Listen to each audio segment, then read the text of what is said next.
VOL-25 extruder is for emulsifiables which flow at up to 100 degrees C, such as waxes and glues. Now we're going to explain the VOL-25, or the volcano print head. This is for emulsifiables, gels, pastes, printing at up to 100 degrees Celsius. It's very much like the EMO-25, except that it's got a heated body here with a temperature protective thing so don't burn your fingers. So your material delivery tube will be placed right in here, and we'll get to that in a minute. These two little screws hold the shield in place.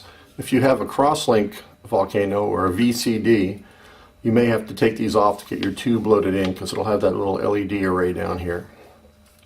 These gibs are where the head is loaded into the yoke and tightened in with a thumb screw. Again, these two little 2.5 millimeter driver hex screws are for adjusting the circuit board if you have to adjust it up or down when you seat your head.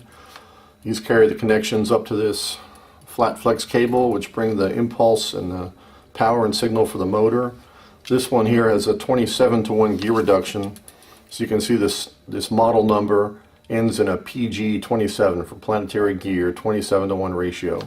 These come in 19-to-1 and 27-to-1, and we can also get them if you need them in 51-to-1 and 100-to-1, which are the standards for the Krakatoa, which we'll get to shortly. The circuit board, this is where the connectors, signal and power comes from the yoke into this head itself.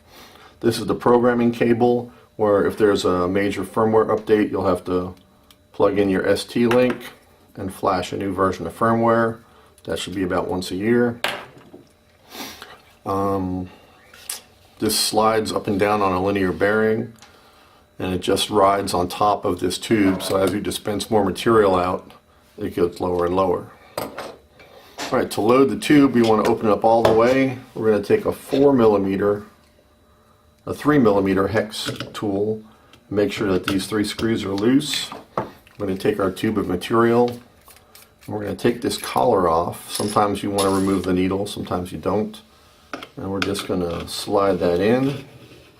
If that's too tight to get in, there are some access ports here where you can use a screwdriver to spread that a little bit to open up the aluminum housing. You don't want to open it up too far, just enough to get it in. We'll place our cap back on, or our collar. Then we'll just seat that in the head, and then we tighten these down.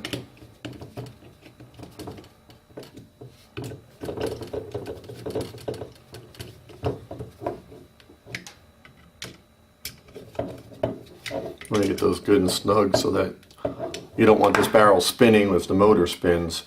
However, you don't want to go so tight that you crush the tube. And now you're ready to dispense. On the top are for the heartbeat, CAN bus, transmit and receive, and an error light. Then on the other side you have the heater power, the fan or crosslink array power, motor direction, and motor power. That's it for this one. Then we'll do another video with the KRA and KCD15. For more information, visit Hyrel3D.com and Hyrel3D.net.